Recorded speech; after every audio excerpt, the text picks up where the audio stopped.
नमस्कार मित्रों, आज हम डिस्कस करेंगे भारत के संविधान के अनुच्छेद, इम्पोर्टेंट जो अनुच्छेद हैं उनके बारे में। मूल संविधान में 395 अनुच्छेद थे और वर्तमान में भी 395 अनुच्छेद हैं। जो भी अनुच्छेदों में संशोधन किया जाता है उनके सब पॉइंट यानी सब भाग में संशोधन होता है, न कि पूरे अनुच्छेद में चेंज होता है। ठीक है ना, इसलिए ध्यान रखना कि मूल संविधान में 395 अनुच्छेद थे, वर्तमान में भी 395 अनुच्छेद हैं। पहला भाग है संघ एवं उसका क्षेत्र। इसमें संघ का नाम और राज्य क्षेत्र बताया गया है। पहले अनुच्छेद में कहा गया है कि इंडिया दैट इज भारत, अर्थात इंडिया जो कि भारत है, भारत का नाम के बारे में उल्लेख किया गया है। दूसरा है नए राज्यों का परिचय या स्थापना, जो भी नए राज्य हैं उसके बारे में वर्णन किया गया है। दो का ये सिक्किम को संघ के जोड़ा जाए, ये निश्चित किया गया है। अनुच्छेद 3 में नए राज्यों का नाम, वर्तमान राज्यों और पुराने राज्यों के क्षेत्रफल, सीमा व नाम परिवर्तन। और चौथा अनुच्छेद है आपके पहली से और चौथी अनुसूची संशोधन तथा अनुपूरक अनुशासनिक और परिमाणिक विषयों का उपवन करने के लिए अनुच्छेद 2 या 3 के अंतर्गत बने गए विधि। इस चौथे अनुच्छेद में कहा गया है कि संसद किस प्रकार नए राज्यों में संशोधन, नाम में परिवर्तन या उनकी सीमा में परिवर्तन करेगी, तो साधारण बहुमत से करेगी। भाग 2 में है नागरिकता। नागरिकता में आपके 5 से 11 तक है, जिसमें नागरिकता का वर्णन किया गया है। तीसरा है आपके मूल अधिकार। मूल अधिकार सबसे इम्पोर्टेंट है, भाग 3 में वर्णन किया गया है। इसमें देख लीजिए, अनुच्छेद 12 में परिभाषा दी गई राज्य की कि राज्य क्या है और राज्य का क्षेत्र क्या है, उसके बारे में परिभाषा दी गई। अनुच्छेद 13 में मूल अधिकारों से असंगत है उसके अल्परीन करने वाली विधियाँ। जो भी विधियाँ यानी जो भी कानून मूल अधिकारों के हनन करने के लिए बनाए गए उसे न्यायालय निरस्त कर सकता है, जिसे हम कहते हैं,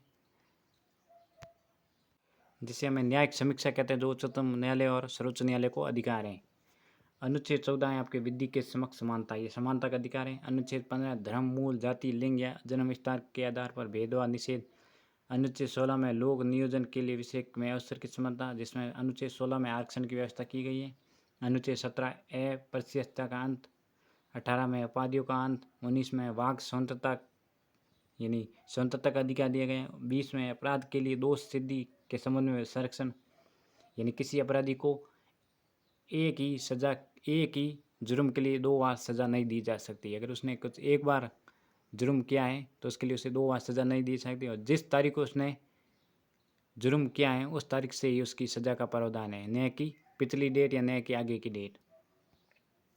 अनुच्छेद 21 है प्राण और दैविक स्वतंत्रता का अधिकार, और अनुच्छेद 21 के में जोड़ा गया है आपके प्रारंभिक शिक्षा अधिकार। 86वें संविधान संशोधन अधिनियम में ये जोड़ा गया है आपको शिक्षा का अधिकार। 6 से 14 वर्ष बालकों के लिए निःशुल्क होने वाली शिक्षा का अधिकार। अनुच्छेद 22 है कुछ दशाओं में गिरफ्तारी और निषेध में संरक्षण। अनुच्छेद 23 में बालाश्रम, मानव के दुर्व्यवहार का निषेध, जिसमें आप 14 वर्ष से कम बालक को कोई भी कार्य या शोषण नहीं कर सकते। अनुच्छेद 24 है आपके कारखानों में बाल श्रम का निषेध। अनुच्छेद 25 अंतःकरण की और धर्म के अबाध रूप में मान्य आचरण प्रचार करने की स्वतंत्रता। 26 में धार्मिक कार्यों के प्रबंधन की स्वतंत्रता। अनुच्छेद 27 से किसी धर्म विशेष की अभिवृद्धि के लिए करों या संशयों के बारे में स्वतंत्रता। अनुच्छेद 28 से आपके निश्चित शैक्षणिक संस्थाओं में धार्मिक निर्देशों अथवा पूजा में उपस्थित होने की स्वतंत्रता, यानी आपके 28 और 29, ये आप नहीं आपके 25, 26, 27 और 28 ये 4 अनुच्छेद धार्मिक स्वतंत्रता का अधिकार के रूप में दिए गए हैं। अनुच्छेद 29 है आपके अल्पसंख्यक वर्गों के हित में संरक्षण। अनुच्छेद 30 है शिक्षा संस्थानों की स्थापना और प्रशासन करने में अल्पसंख्यक वर्गों का अधिकार। अनुच्छेद 29 और 30 आपके अल्पसंख्यकों के बारे में बताया गया। अनुच्छेद 31 आपकी संपत्ति का अधिकार था, जो कि जिसे निरस्त कर दिया गया। मूल संविधान में ये अधिकार आपके 7 थे, वर्तमान में 6 है, जिसमें संपत्ति का अधिकार आपके 44वें संविधान संशोधन अधिनियम में हटा दिया गया है। 31 के में संपदाओं आदि के अर्जन के लिए। 31 ख कुछ अधिनियमों में विनियमों का विधिकरण। 31 ग कुछ निर्दिष्ट तत्वों को प्रभावी करने के लिए विधियों। 32 में 32 सबसे मोस्ट इम्पोर्टेंट है, जिसे डॉक्टर भीमराव अम्बेडकर ने संविधान की आत्मा कहा कि यही मूल अधिकार है जो सभी अधिकारों की रक्षा करता है। इस भाग में द्वारा प्रदत्त अधिकारी को प्रवृत्ति करने के लिए उपचार यानी उपचारों का अधिकार, जिसमें हम संविधान में 5 प्रकार की रिटें लगा सकते हैं।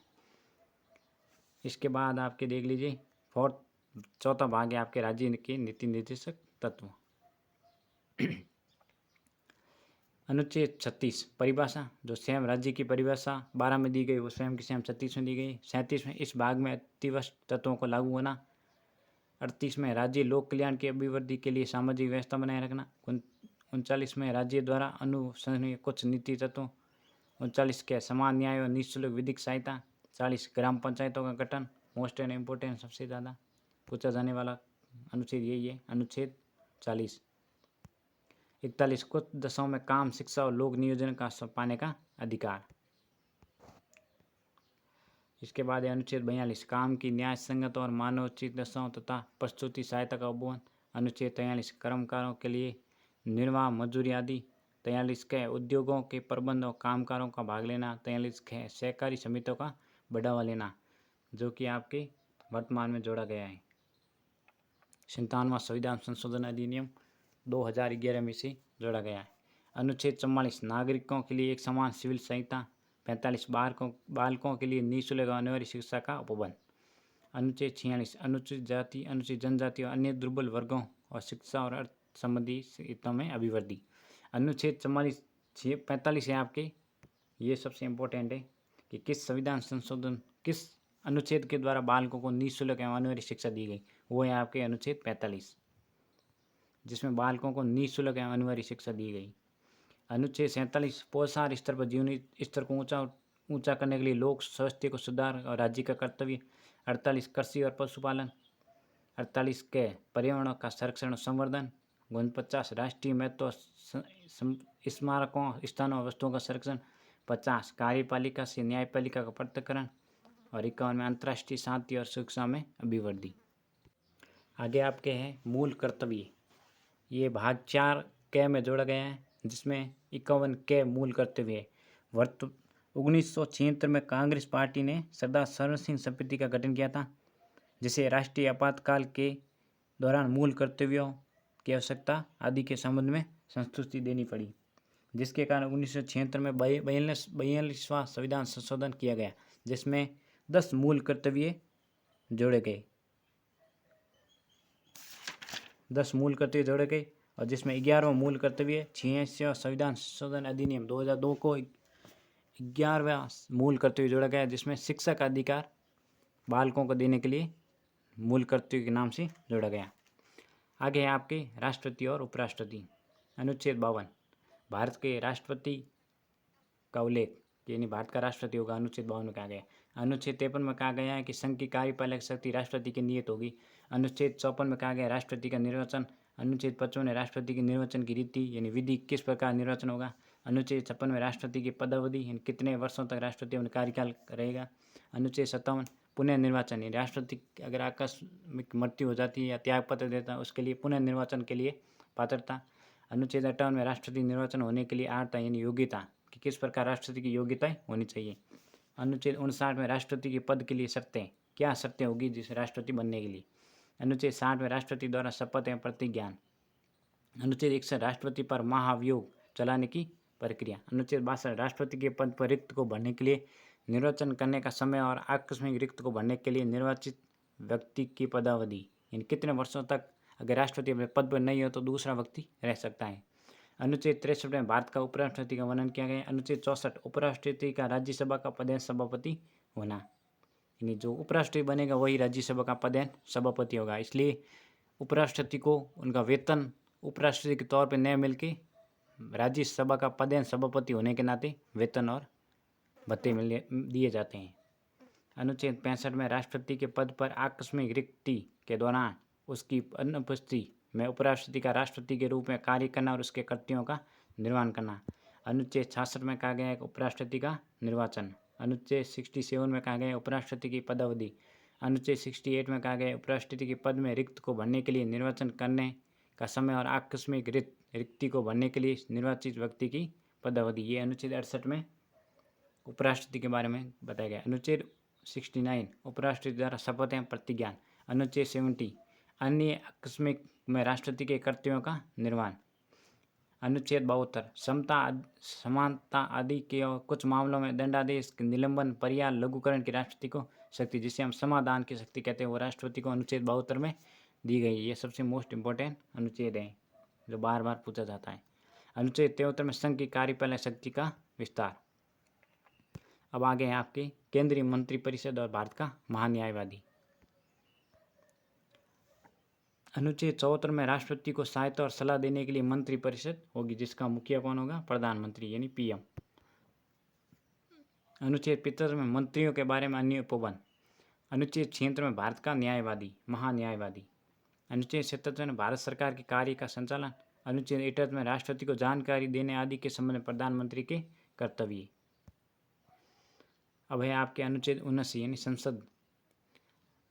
अनुच्छेद 79 संसद का गठन।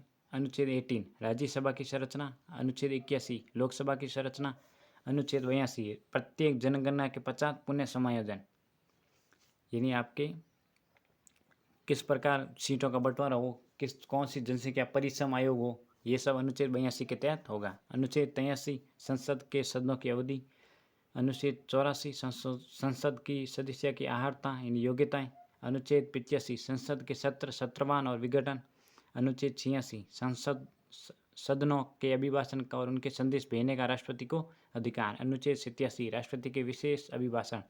अनुच्छेद 88 सदनों के बारे में मंत्री और महान्यायवादियों के अधिकार। अनुच्छेद 89 राज्यसभा का सभापति और उपसभापति। अनुच्छेद 90 उपसभापति का पद रिक्त होना, पद त्याग और पद से हटाया जाना। अनुच्छेद 91 सभापति के पद के कर्तव्य का पालन करने, सभापति के रूप में कार्य करने की उपसभापति यानी व्यक्तियों की शक्ति। अनुच्छेद 92 जब सभापति या उपसभापति को पद से हटाने में कोई संकल्प विचाराधीन है तब उसका पीठासीन न होना। अनुच्छेद 93 लोकसभा के अध्यक्ष और उपाध्यक्ष। अनुच्छेद 94 अध्यक्ष और उपाध्यक्ष का पद रिक्त होना और पद से हटाया जाना। यह आपके 89 से लेके 92 तक ये राज्यसभा के बारे में, और अनुच्छेद 93 से स्टार्ट हो गए ये लोकसभा के बारे में, अध्यक्ष और उपाध्यक्ष के बारे में अनुच्छेद है। अनुच्छेद 95 अध्यक्ष के पद के कर्तव्यों का पालन करने या अध्यक्ष के रूप में कार्य करने की उपाध्यक्ष या अन्य व्यक्ति की शक्ति। अनुच्छेद 96 जब अध्यक्ष या उपाध्यक्ष को पद से हटाने का कोई संकल्प विचाराधीन है तब उसकी पीठासीन न होना, यानी जब भी उन पे कोई जब उन पे कोई दुर्व्यवहार का आरोप लगाया जाता है या फिर उनको हटाया जाता है तो उसके लिए संसद में अध्यक्ष तौर पे उनको वहाँ पे पीठासीन न होना। अनुच्छेद 97 सभापति और उपसभापति या अध्यक्ष या उपाध्यक्ष के वेतन और भत्ते। 98 संसद का सचिवालय, यानी आप कह सकते हैं संसद जहाँ पर संसद की मीटिंग होती है।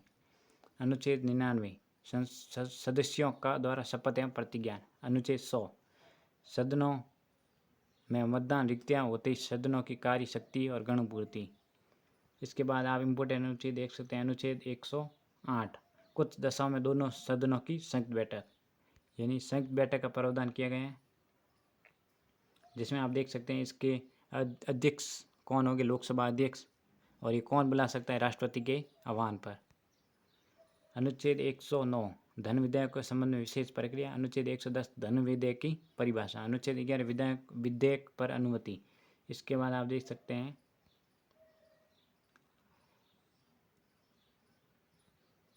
इसके बाद आप अनुच्छेद 124 देख सकते हैं। अनुच्छेद 123 भी इम्पोर्टेंट है।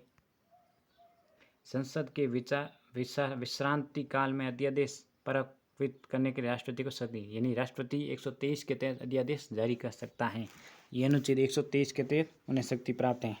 फिर आपके उच्चतम न्यायालय यानी सुप्रीम कोर्ट। अनुच्छेद 124 में उच्चतम न्यायालय की स्थापना और गठन के बारे में बताया गया है। अनुच्छेद 124 के में राष्ट्रीय न्यायिक नियुक्ति आयोग, जो उच्चतम न्यायालयों के न्यायाधीश और न्यायाधीशों को भर्ती और नियुक्ति के संबंध में बताया गया है। अनुच्छेद 124 ख में आयोग के कार्य। अनुच्छेद 124 ग में संसद की कानून बनाने की शक्ति। अनुच्छेद 125 न्यायाधीशों का वेतन। 26 में कार्यकारी मुख्य न्यायमूर्ति की नियुक्ति। 127 तदर्थ न्यायाधीशों की नियुक्ति। 28 में उच्चतम न्यायालय की बैठकों सेवानिवृत्त न्यायाधीशों की उपस्थिति।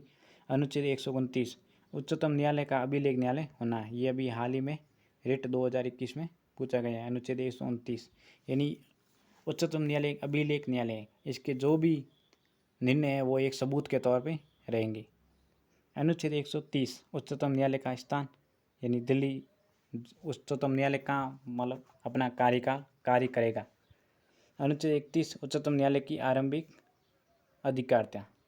इसके बाद आप देख सकते हैं अनुच्छेद 132 कुछ मामलों में उच्च न्यायालयों ने अपीलों में उच्चतम न्यायालय की अपीलीय अधिकार।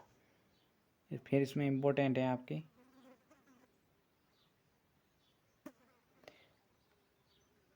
अनुच्छेद 143 उच्चतम न्यायालय से परामर्श करने की राष्ट्रपति को शक्ति, यानी राष्ट्रपति अगर किसी कानून विशेष के मामले में सलाह लेनी होती है तो वो राष्ट्रपति उच्चतम न्यायालय से सलाह मांग सकता है। उसके लिए अनुच्छेद वो 143 का प्रयोग करेगा। अनुच्छेद 144 सिविल और न्यायिक परिअधिकारियों द्वारा उच्चतम न्यायालय की सहायता में कार्य किया जाना। इसके बाद आपके इम्पोर्टेंट है 148 भारत का न्याय एवं महालेखा परीक्षण है, जिसे हम कहते हैं अकाउंटेंट। भारत का न्याय और महालेखा परीक्षक 148 में वर्णन है। 149 में न्याय महालेखा परीक्षण के कर्तव्य और शक्तियाँ। अनुच्छेद 150 में संघ राज्यों के लेखाओं का स्वरूप। और अनुच्छेद 51 छोड़ो, अनुच्छेद आपके आ जाता है आपके 152। अनुच्छेद 152 में राज्य की परिभाषा दी गई है। अनुच्छेद 153 में राज्यों के राज्यपाल के बारे में बताया गया है कि प्रत्येक राज्य में या एक या दो से अधिक राज्यों में एक ही राज्यपाल होने का 152 में प्रावधान किया गया है। 154 राज्य की कार्यपालिका शक्ति जो कि 53 में दी गई हैं केंद्र में, और 154 में राज्य की कार्यपालिका शक्ति राज्यपाल को दी गई है, और केंद्र में 53 की शक्ति आपके राष्ट्रपति को दी गई है। 155 राज्यपाल की नियुक्ति राष्ट्रपति करेगा। 156 राज्यपाल की पदावधि यानी राज्यपाल कितने साल तक, मिनिमम ये 5 वर्ष तक है, या फिर राष्ट्रपति अपने प्रधान प्रतिनिधि राष्ट्रपति के अनुसार होगा। अनुच्छेद 157 राज्यपाल की नियुक्ति होने की अर्हता है, यानी कौन राज्य का राज्यपाल बन सकता है, उसके लिए क्या क्या मतलब योग्यता होनी चाहिए। 158 राज्यपाल के पद के लिए शर्तें। अनुच्छेद 159 राज्यपाल द्वारा शपथ या प्रतिज्ञा। 160 कुछ आकस्मिक में राज्यपाल के कर्तव्य निर्वहन। 161 समाधान आदि के कुछ मामलों में दंडादेश के निलंबन, परिहार और लघुकरण के राज्यपाल को शक्ति, जो कि भारत के राष्ट्रपति को अनुच्छेद 72 के तहत मिली हुई है। राज्यपाल सजा को कम कर सकता है, राज्यपाल क्षमा को कम कर सकता है लेकिन माफ़ नहीं कर सकता है, जबकि राष्ट्रपति मृत्युदंड को माफ़ कर सकता है, कम कर सकता है या उसे मतलब हमेशा के लिए छोड़ सकता है, लेकिन राज्यपाल केवल सज़ा को कम कर सकता है, या किसी भी व्यक्ति को मृत्युदंड के अलावा कोई भी सज़ा मिली उसे राज्यपाल कम कर सकता है। मृत्युदंड केवल राष्ट्रपति को अधिकार है। अनुच्छेद 162 राज्य की कार्यपालिका शक्ति का विस्तार। अनुच्छेद 163 राज्यपाल को सहायता और सलाह देने के लिए मंत्रिपरिषद।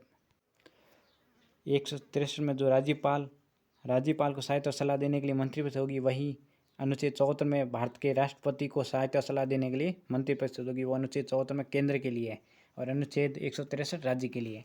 अनुच्छेद 164 मंत्रियों के बारे में अन्य उपबंध। 165 राज्य का महाअधिवक्ता यानी एडवोकेट। अनुच्छेद 166 राज्य की सरकार के कार्य का संचालन। 167 राज्य को जानकारी देने आदि के संबंध में मुख्यमंत्री के कर्तव्य। अब है राज्य का विधानमंडल, जो कि लोकसभा राज्यसभा है केंद्र में, उसी प्रकार राज्य में भी विधानमंडल जिसमें विधान परिषद और विधानसभा है। 168 राज्यों के विधानमंडलों का गठन। 169 राज्यों में विधान परिषदों का उत्साधन और सर्जन। 170 विधानसभाओं की संरचना। 171 विधान परिषदों की संरचना। यह भी ऐसा ही में पूछा गया है अनुच्छेद 171। 172 राज्यों के विधानमंडलों की अवधि। 173 राज्यों के विधानमंडल की सदस्य और उनकी योग्यताएं। 174 राज्य के विधानमंडल के सत्र सत्रवान और विघटन। 175 संसद या सदनों में अभिभाषण का उनको संदेश भेजने का राज्यपाल को अधिकार। इसके बाद इम्पोर्टेंट अनुच्छेद में देगी 179 अध्यक्ष और उपाध्यक्ष का पद रिक्त होना, पद से हटाया जाना। 178 विधानसभा का अध्यक्ष और उपाध्यक्ष। इसके बाद आप देख सकते हैं मोस्ट इम्पोर्टेंट आपके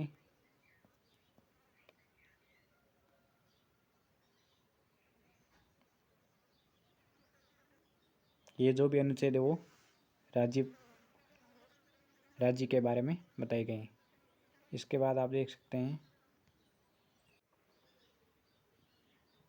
अनुच्छेद 214 उच्च न्यायालय यानी हाई कोर्ट।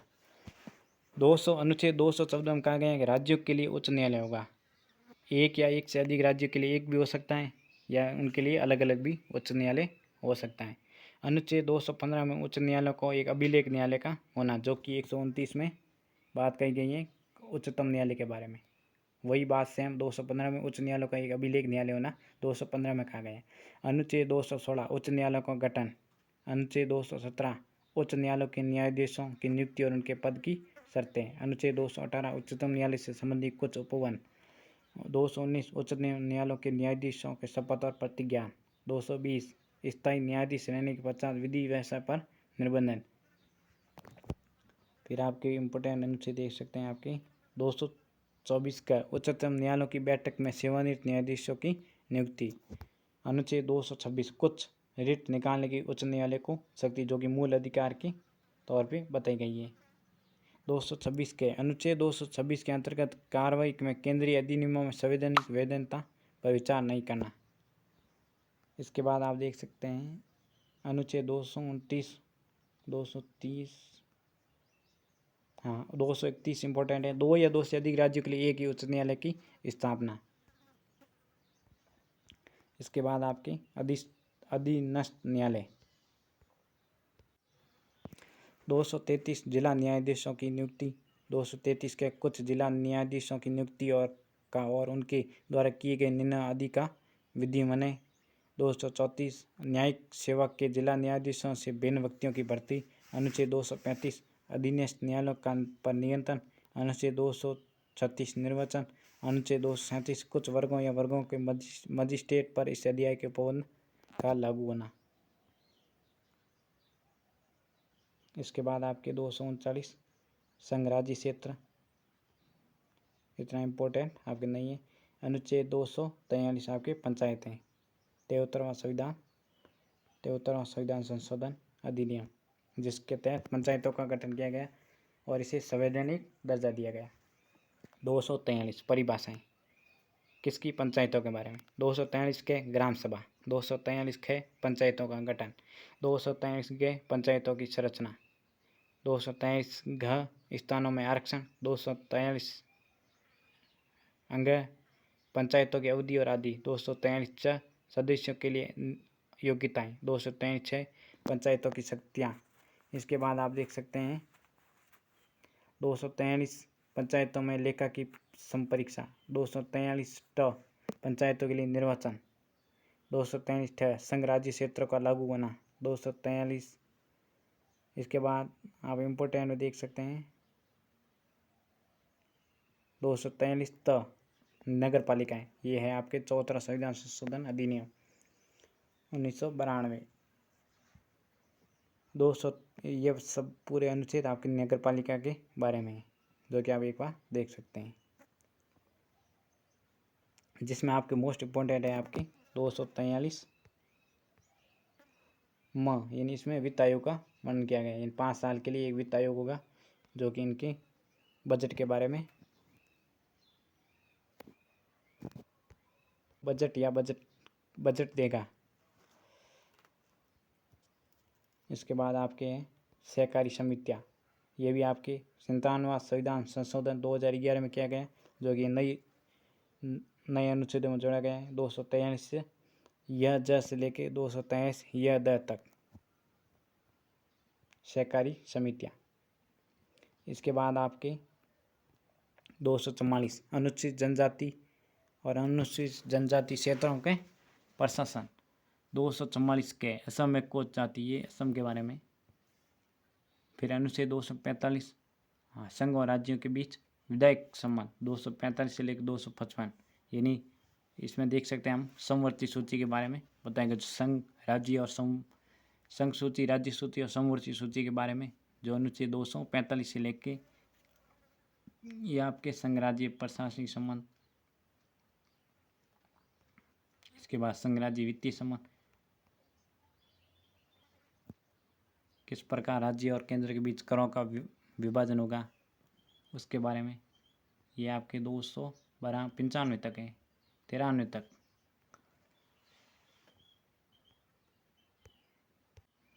इसके बाद आपके 294 से लेकर 300 तक ये सरकार के अधिकार और दायित्व है, जो आप एक बार देख सकते हैं। फिर आपके जो संपत्ति का अधिकार 31 में था, उसे हटा के 300 क में विधि के प्राधिकरण के बिना व्यक्तियों को संपत्ति से वंचित न किया जाना, यानी आपको संपत्ति कानून के तौर पे अधिकार दिया गया है। ये 300 क में मोस्ट इम्पोर्टेंट है। इसे हटाया कहाँ गया? 31 से। फिर आपके भारत के राज्य क्षेत्र के व्यापार, वाणिज्य और समागम। फिर आपकी लोक सेवाएं, जिसमें आपके इम्पोर्टेंट है 312 अखिल भारतीय सेवाएं, जो कि राज्यसभा द्वारा बनाई जा सकती है। नई कोई भी अगर लोक सेवा, भारतीय सेवा बनानी होती है तो वो राज्यसभा ही बना सकती हैं। इसके बाद आपके लोक सेवा आयोग, अनुच्छेद 315 से 323 तक संघ लोक सेवा आयोग, राज्य लोक सेवा आयोग के बारे में वर्णन किया गया है, जिसमें आप देख सकते हैं 315 संघ और राज्यों के लिए एक लोक सेवा आयोग, सदस्यों की नियुक्ति 316 17 में लोक सेवा आयोग किसी सदस्य को हटाया जाना, निलंबित करना। अनुच्छेद 318 आयोग के सदस्यों में कर्मचारी की सेवा शर्तें, 320 लोक सेवा आयोग के कर्तव्य, और अंत में है 323। ये सब लोक सेवा आयोग के बारे में बताया गया। इसके बाद आपकी अधिकरण 324 निर्वाचन आयोग, ये भी इम्पोर्टेंट है। 324 निर्वाचन के अध्ययन, निर्देशन और नियंत्रण का निर्वाचन आयोग की नियत होना।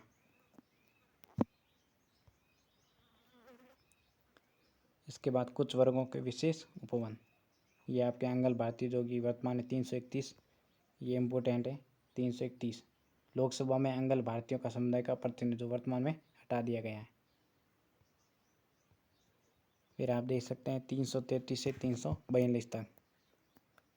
333 राज्यों की विधानसभाओं में अंगल भारतीय समुदाय का प्रतिनिधित्व, ये भी हटा दिया गया है। 334 70 वर्ष 50 सीटों का आरक्षण तथा विशेष प्रतिनिधित्व की समाप्ति। इसके बाद आप 338 राष्ट्रीय अनुसूचित जाति आयोग, ये इम्पोर्टेंट है। 338 राष्ट्रीय अनुसूचित जनजाति आयोग, 338 के राष्ट्रीय अनुसूचित जनजाति आयोग, 339 अनुसूचित क्षेत्रों में प्रशासन और अनुसूचित जातियों के लिए कल्याण के लिए संघ का नियंत्रण। फिर इसमें 341 में अनुसूचित जनजातियों की परिभाषा दी गई है, दोनों की 342 में। फिर आपके इम्पोर्टेंट है आपकी 343 संघ की राजभाषा, ये भारत की राष्ट्रीय भाषा आमतौर पर अभी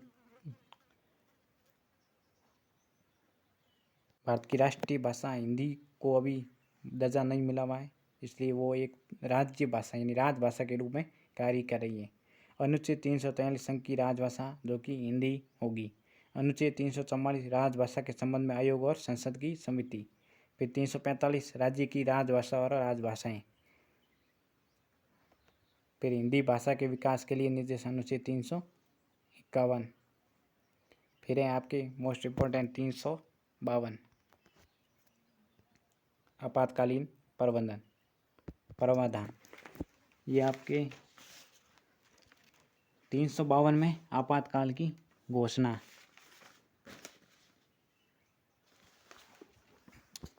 नहीं, 352 में कहा गया है कि भारत में किस प्रकार आपातकाल लगाया जा सकता है। 3 आपातकालों के बारे में विशेष में, एक बाहरी युद्ध, जो कि हमारे युद्ध या अशांति कहीं भी भारत में हो जाती है, उसमें आपातकाल लगाया जा सकता है। जिसमें पहले ये अशांति था, इसके स्थान पर अब सशस्त्र विद्रोह, यानी अगर कहीं भी कोई भी गृह युद्ध जैसी घटना हो जाती है, वहाँ पर आपातकाल लगाया जा सकता है। फिर आपके 356 राज्यों में संवैधानिक तंत्र विफल हो जाने की दशा में राज्यों में आपातकाल।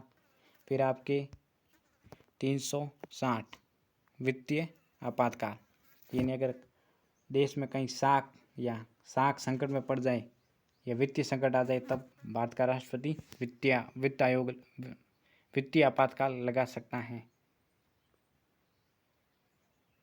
फिर आपके इसमें मोस्ट इम्पोर्टेंट है आपके 368 संविधान में संशोधन करने की संसद को शक्ति और विशेष प्रक्रिया।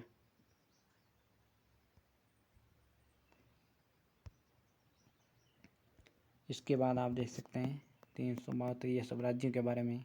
जम्मू कश्मीर, महाराष्ट्र, नागालैंड, असम, मणिपुर, आंध्र प्रदेश, सिक्किम, मिजोरम, अरुणाचल प्रदेश, गोवा, कर्नाटक, इनके बारे में वर्णन किया गया। 369 से लेकर 372, 73।